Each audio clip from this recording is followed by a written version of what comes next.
এই যে আমরা সর্বপ্রথমে জাকির নায়েক যেভাবে গুজামিল দেয় সেটা একটু দেখি কি বলে আর কি। সে একবার নাস্তিকদেরকে দাঁত ভাঙ্গা জবাব দিছিল, সুতরাং আমরা একটু নাস্তিকের দাঁত ভাঙ্গা জবাবটা প্রথমে দেখি।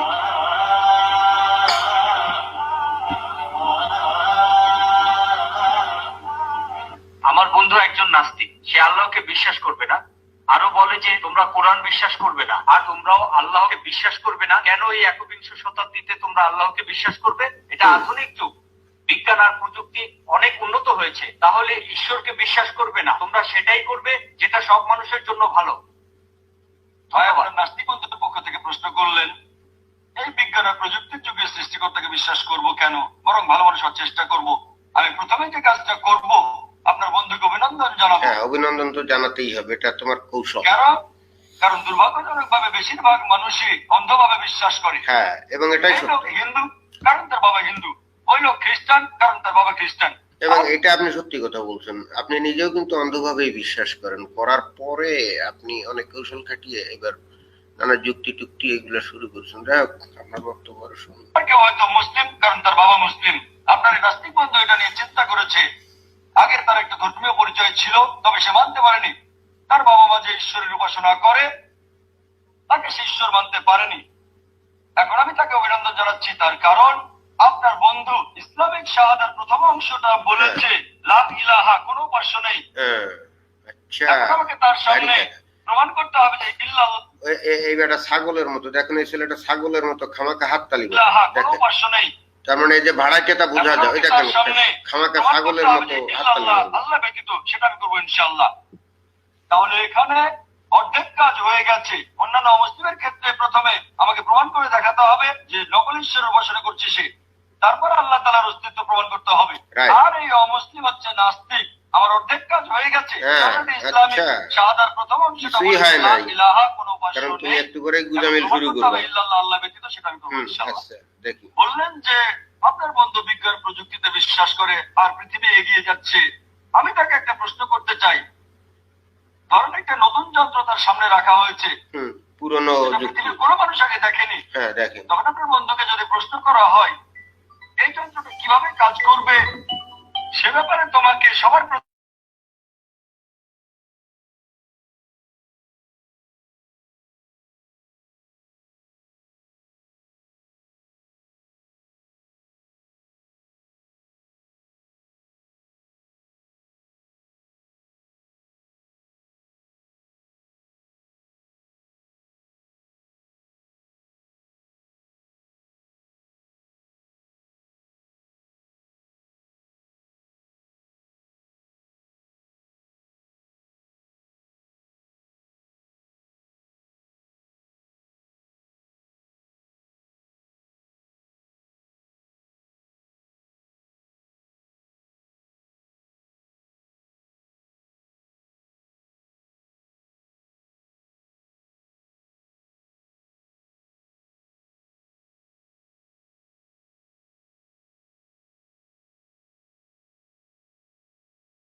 পবিত্রকে কিভাবে কাজ করবে সে ব্যাপারে তোমাকে সবার প্রথমে কে জানাতে পারবে, যেটা পৃথিবীর কোনো মানুষ আগে দেখেনি?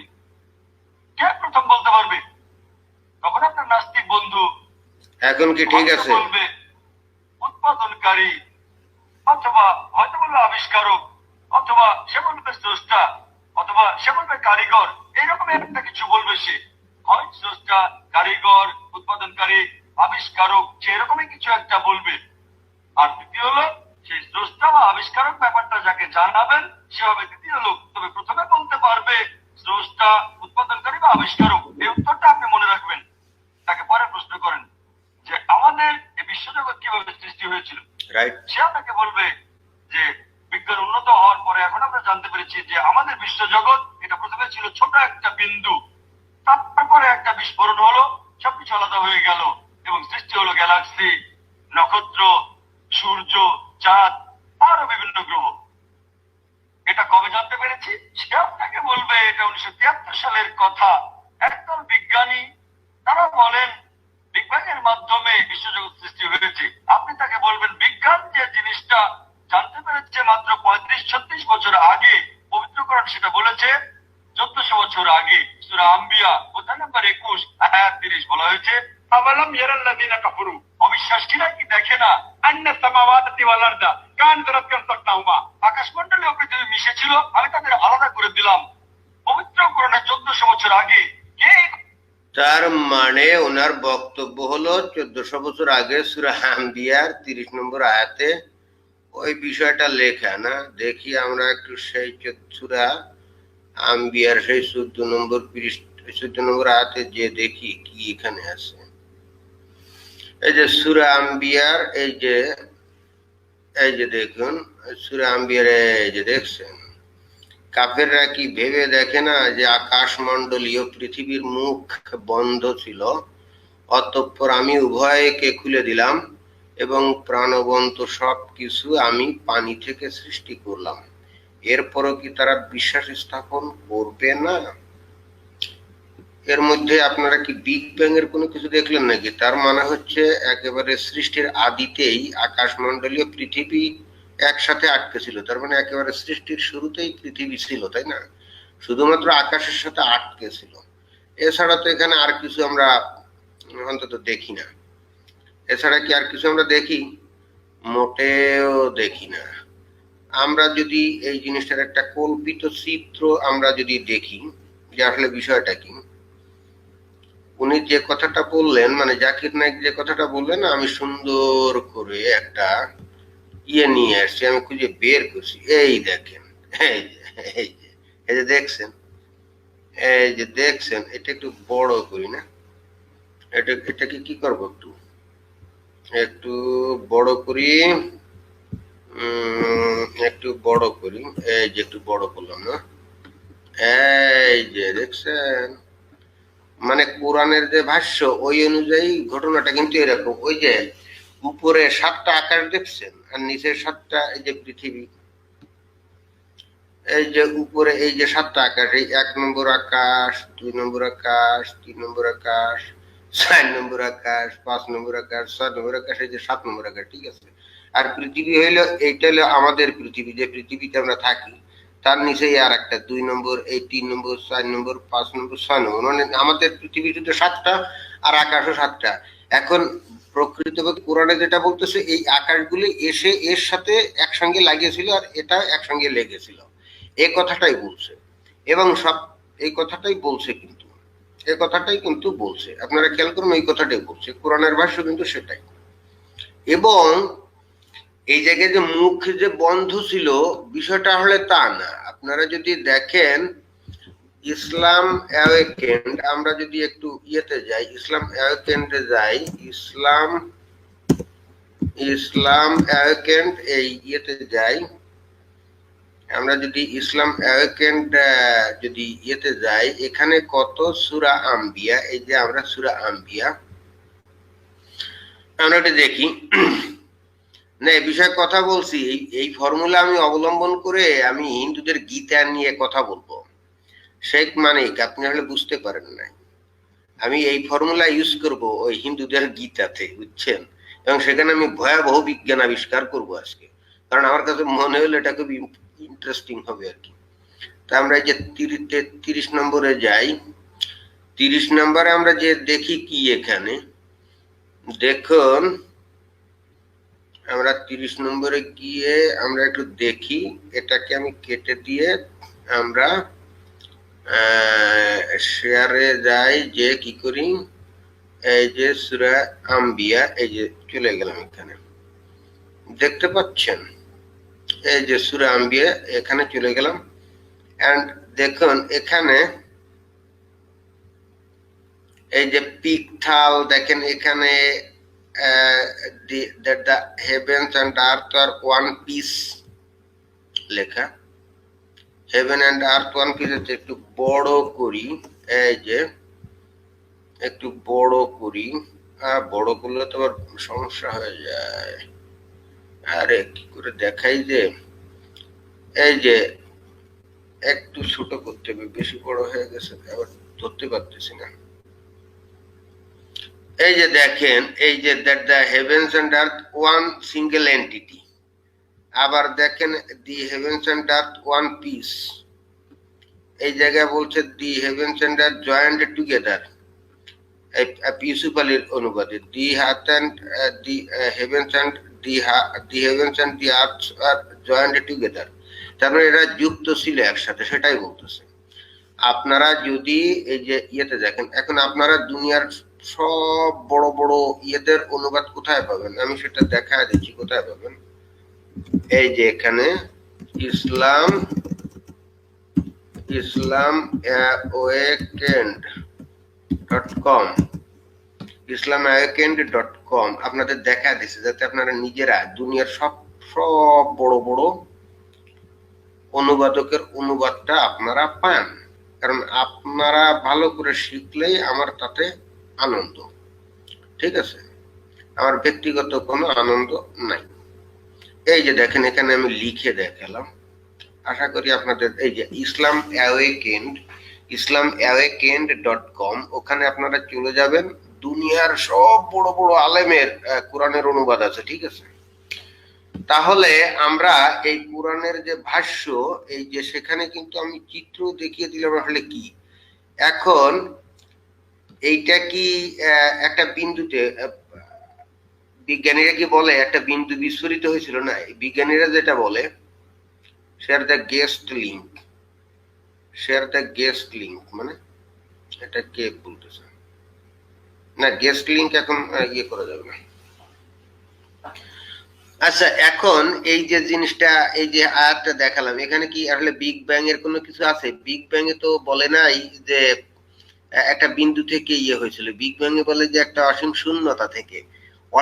শূন্যতা থেকে অথবা একটা শূন্য নাথিংনেস থেকে, তাই না?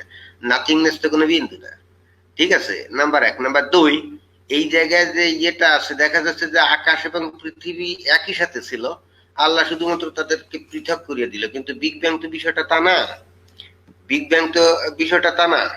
সুতরাং বিগ ব্যাং যে কি জিনিস সেটা কিন্তু আমি আবারও আপনাদেরকে একটু দেখিয়ে দিতে চাই, সেটা হলো যে এই, আপনাদেরকে আবারও একটু দেখিয়ে দিতে চাই, সেটা হলো এই যে, ভালো করে দেখেন, এই যে এটা হলো আসলে এইরকম ভাবে ছিল পৃথিবী আর আকাশমণ্ডলী, আল্লাহ এদেরকে জাস্ট পৃথক করে দিয়েছে, আর কিছু করে না। তো এটা কি বিগ ব্যাং? আমাদের ডাক্তার জাকির নায়েক উনি বললেন বলে সবাই হাততালি দিলেন, সোকে ফাইন, হাততালি দিতেই পারে, আমাদের এটা নিয়ে কোনো আপত্তি নাই। এইবার আমরা একটু দেখি উনি আর কি বলেন। দেখেন আসলে সমস্যাটা হচ্ছে কি জানেন, এই বারবার এই যে চেঞ্জ করতে হচ্ছে সাইড, যে কারণে একটু গতিটা ধীর হয়ে যাচ্ছে। আমরা তারপরে বলতে পারেন, সে নাস্তিক হয়তো বলবে এটা হঠাৎ করে মিলে গেছে, তর্ক করবেন না, বলে যান, তাকে পরে প্রশ্ন করেন আমাদের পৃথিবীর আকার কেমন, তাকে বলবে আগেকার দিনে পৃথিবীর মানুষ ভাবতো যে আমাদের পৃথিবী হচ্ছে সমতল।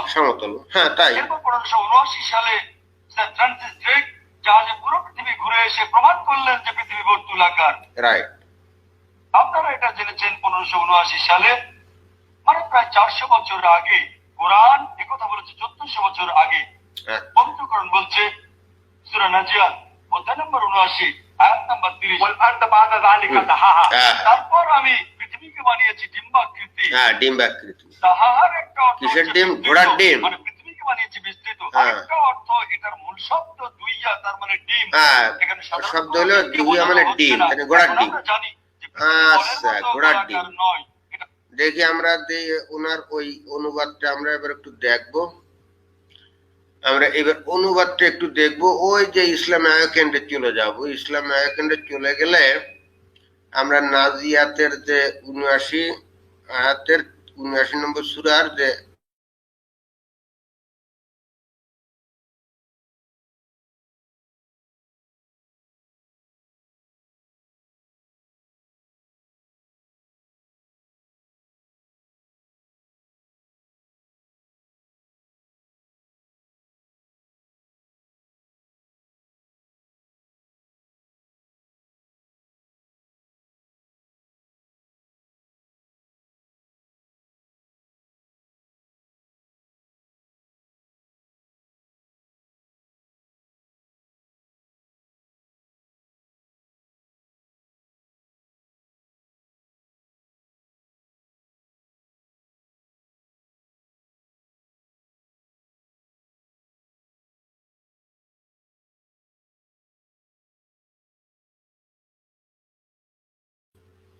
ভাই আমি নিজেই আউট হয়ে গেছিলাম। আমি দুঃখিত, আমি নিজেই আউট হয়ে গেছিলাম। এখন কি আমাকে শোনা যাচ্ছে?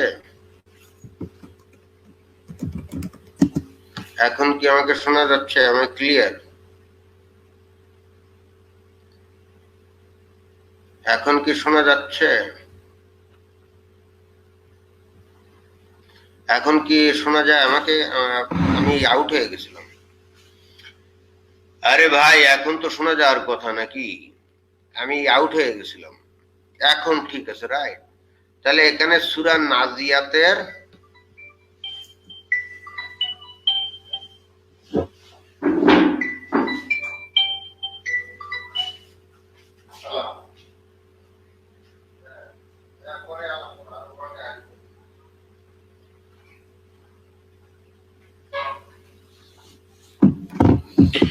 এই আর্লিয়ার লাইভ করলে একটা সমস্যা, মানুষ ফোন করতে থাকে, রিসিভ করতে হয়, এটা একটা কিন্তু সমস্যা, ঠিক আছে?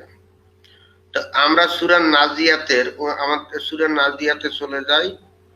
আমরা এই যে গেলাম, এই যে দেখেন ইসলাম আয়াকেন্ডে ঢুকে গেছে, ঠিক আছে? 79 হলো সূরা নাজিয়াত। 79 এর এই যে আমি যাচ্ছি 79 এর দিক যাচ্ছি।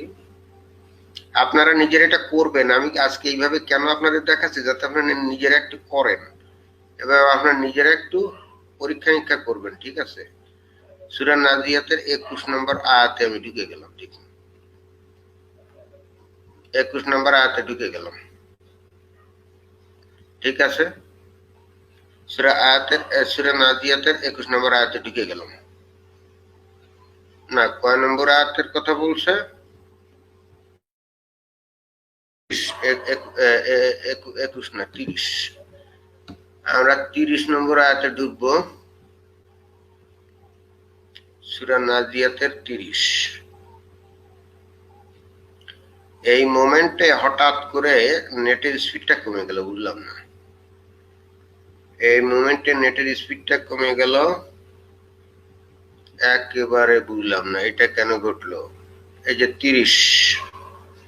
30-এ ঢুকলাম, এতক্ষণ নেটের স্পিড ঠিকই ছিল, হঠাৎ করে কমে গেল।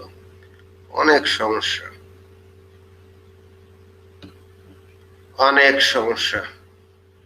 আচ্ছা, এইবার আমি এইটাকে একটু বড় করি।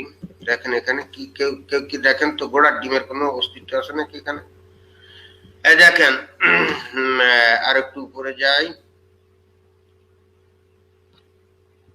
এই যে দেখেন মোহাম্মদ আসাদ কি বলছে, এই যে অনুবাদটা আমরা দেখলাম।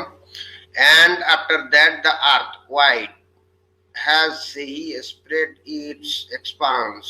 পিক তাহলে কি অনুবাদ করলো? And after that spread the earth. Yusuf Ali and the earth moreover hath he extended।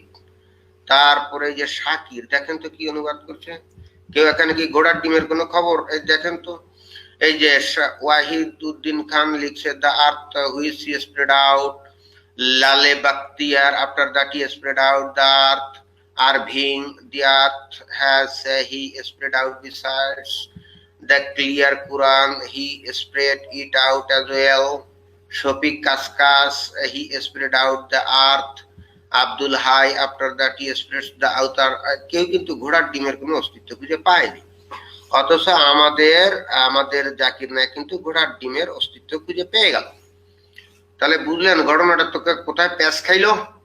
আশা করি আপনারা বুঝতে পারছেন। তার মানে উনি এইবার নিজে থেকে দাহাহা শব্দটা তার মূল দুহিয়া, সেটার অর্থ ঘোড়ার ডিম, অতএব পৃথিবীটা ঘোড়ার ডিমের মতো, মানে নিজে এইবার কিন্তু আল্লাহর একটা নির্দিষ্ট অর্থ আছে সেটাকে পাল্টে সে আল্লাহর অর্থের ভিন্ন কিছু একটা করছে, অর্থাৎ আল্লাহর বিরুদ্ধাচরণ করছে। এবং লোকজন কিন্তু তাকে হাততালি দিচ্ছে, এমন না যে এজন্য তাকে হাততালি দিচ্ছে না, লোকজন কিন্তু এজন্য তাকে হাততালি দিচ্ছে। আপনারা খেয়াল করেন কি ভয়ঙ্কর একটা ব্যাপার, তাই না? আবার আমরা ডাক্তার জাকির নায়েকের দাঁত ভাঙা জবাবের দিকে চলে যাই। আমরা তার বক্তব্যটা আবার নিয়ে আসি, এনে তারপরে আমরা তার বক্তব্যটা আবার আমরা শুনি, দেখি উনি কি দাঁত ভাঙ্গা জবাব দিচ্ছেন। আমরা খানিকটা কত দূরে আসলাম? আপনাকে বলবে আগেকার দিনে পৃথিবীর মানুষ ভাবতো যে আমাদের এই পৃথিবী হচ্ছে সমতল। এরপর 1579 সালে স্যার ফ্রান্সিস ড্রেক জাহাজে পুরো পৃথিবী ঘুরে এসে প্রমাণ করলেন যে পৃথিবী বর্তুলাকার। আপনারা এটা জেনেছেন 1579 সালে, মানে প্রায় 400 বছর আগে। কোরআন একথা বলেছে 1400 বছর আগে। পবিত্র কোরআন বলছে সূরা নাজিয়াত অধ্যায় নম্বর 79 আয়াত নম্বর 30, ওয়াল আরদ বা'দা যালিকা দাহাহা। তারপর আমি পৃথিবীকে বানিয়েছি ডিম্বাকৃতি। ঘোড়ার ডিমের মতো না? মানে কোরআনের শব্দে দুনিয়ার সব আলেমরা, কোরআনের দুনিয়ায় যত বড় বড় আলেম আছে, বড় বড় পণ্ডিত আছে, তারা কেউ ওখানে ঘোড়ার ডিম আবিষ্কার করে নাই। আমাদের জাকির নায়ক কিন্তু ওই ডাক্তারি পড়ে, মেডিকেল কলেজে পড়ে বা মেডিকেল স্কুলে পড়ে, মেডিকেল সায়েন্স পড়ে, সে কিন্তু কোরআনের মধ্যে ঘোড়ার ডিম আবিষ্কার করে ফেলছে, কারণ সে তো ডাক্তার। সো ঘোড়ার ডিমটা আবিষ্কার করতেই পারে নাকি? সাধারণ কোনো ডিমকে বোঝানো হচ্ছে না, সাধারণ ডিম না, পৃথিবী বলের মতো গোলাকার, এটা পূর্বে আর পশ্চিমে চাপা। পৃথিবী দেখতে অনেকটা বর্তুলাকার, আর বিশ্বটা দাহা দিয়ে সাধারণ কোনো ডিমকে বোঝানো হচ্ছে না, এটা ঘোড়ার ডিমকে বোঝানো হচ্ছে। হ্যাঁ, বুঝতে পারছি। আর আপনারা যদি উটপাখির ডিম ভালো করে দেখেন তাহলে দেখবেন যে এটাও বর্তুলাকার। চিন্তা করেন, পবিত্র কোরআন বলেছে পৃথিবী বর্তুলাকার, এটা বলেছে 1400 বছর আগে। আপনার বন্ধুকে বলবেন কোরআনে এই কথাটা কে বলতে পারেন? বলবে হয়তো তোমাদের নবী মুহাম্মদ সাল্লাল্লাহু আলাইহি সাল্লাম খুব বুদ্ধিমান ছিলেন, তর্ক না বলে যান। তাকে বলেন চাঁদের আলোটা তার নিজস্ব নাকি প্রতিফলিত আলো? আপনার বন্ধু তখন বলবে আগেকার দিনের মানুষ ভাবতো চাঁদের আলোটা তার নিজস্ব আলো। এই কিছুদিন আগে, 100 বছর আগে, 200 বছর আগে, 300 বছর আগে আমরা জানতে পেরেছি যে চাঁদের আলোটা তার নিজস্ব আলো নয়, প্রতিফলিত আলো। আপনারা যেটা জেনেছেন কিছুদিন আগে, কোরআন সেটা বলেছে 1400 বছর। এই জায়গায় খুব ইন্টারেস্টিং একটা বিষয় কিন্তু আমরা দেখব, এটা কোথায় দেখছে? সূরা ফুরকান অধ্যায় নম্বর 25। এই যে সূরা ফুরকান অধ্যায় নম্বর 25 আর ভার্স নাম্বার 68, রাইট? এই যে আমি আপনাদের এইবার দারুণ একটা জিনিস দেখাবো, আপনারা মনে রাখবেন। অধ্যায় নম্বর কত সূরা ফুরকানের? কত? সূরা ফুরকান 25 61, তাই না? সূরা ফুরকানের কত? 25 61। এইবার আপনাদেরকে দুর্দান্ত একটা জিনিস দেখাবো, আপনারা এটা জানার জন্য রেডি হয়ে যান আশা করি। এই যে আমি এইটার চলে গেলাম যে সহি ইন্টারন্যাশনাল যে ইয়েটা আছে না, এই পেজে চলে গেলাম। আপনারা দেখতে পাচ্ছেন এটা কিন্তু সহি ইন্টারন্যাশনাল। এইবার আমি যেটা করব, আমি 25 নম্বর ইয়েতে যাবো, সূরা ফুরকানে চলে যাব। দেখেন কি মজাটা এখানে। এই সূরা ফুরকানে চলে গেলাম, রাইট? এই যে দেখেন, আপনারা দেখতে পাচ্ছেন সূরা ফুরকানে চলে গেলাম। সূরা ফুরকানে যে এবার আমি 61 নম্বর ইয়েটাতে যাব। 61 নম্বরে যাচ্ছি, দেখেন 61 নম্বরে এই জায়গায় খুব মজার জিনিস আছে। আমি আজকে এটা দেখে হাসবো না কাঁদবো আমি কোনো কিছু। আমি এই যে নিচে স্ক্রল করে যাচ্ছি, দেখি 61-তে যাই, 61-তে চলে আসছি। খুবই মজার একটা বিষয় আছে এখানে। আপনারা দেখেন, এই যে আপনারা শুনতে পাচ্ছেন? আমরা বলবেন আপনারা শুনতে পাচ্ছেন কিনা। আমি একটু সাউন্ডটা বাড়ায় দেই যদি এই যে দেখেন এখানে কিন্তু চাপ দিলে ইয়ে, এই যে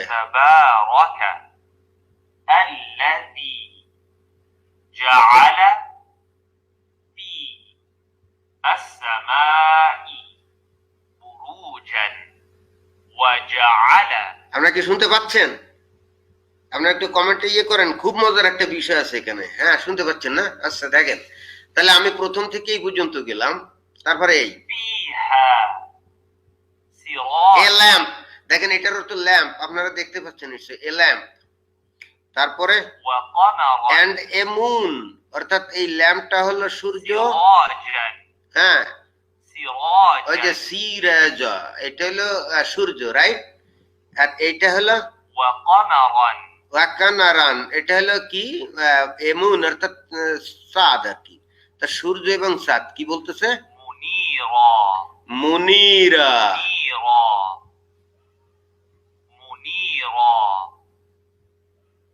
শাইনিং। এটা তাহলে চাঁদ এবং সূর্য দুটেই কি করে? শাইনিং, মানে আলো দেয়, রাইট? অর্থাৎ চাঁদ এবং সূর্য দুটের জন্য ভাব কিন্তু একটা। আপনারা খেয়াল করবেন এখানে, এখানে মজার মানে যে জিনিসটা আপনাদেরকে বুঝাতে চাচ্ছি, এখানে দেখেন এই যে ল্যাম্প, সিরাজা, হ্যাঁ, ওয়াকানারান, হ্যাঁ, এই অর্থাৎ এটা চাঁদ। মুনিরা অর্থাৎ শাইনিং, অর্থাৎ চাঁদ এবং সূর্যের ক্রিয়াপদ কিন্তু একটাই, শাইনিং। এইবার ওই একই ক্রিয়াপদে এই জাকির নায়ক কি করতেছে, যেটা অর্থাৎ মুনিরা অর্থাৎ শাইনিং, উজ্জ্বল বা আলো দান করে।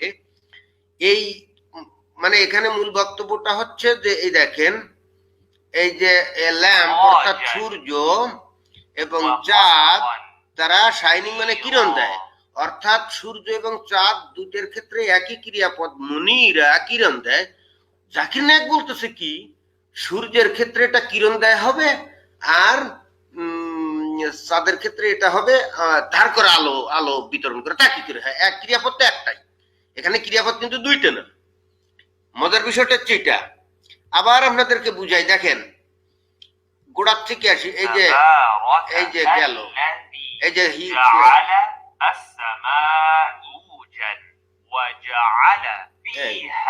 এই যে ল্যাম্প, এই যে ল্যাম্প এটা সূর্য, এ মুন অর্থাৎ ওই যে লেখা দেখেন মুন, সূর্য ও চাঁদ, শাইনিং কিরণ দেয়।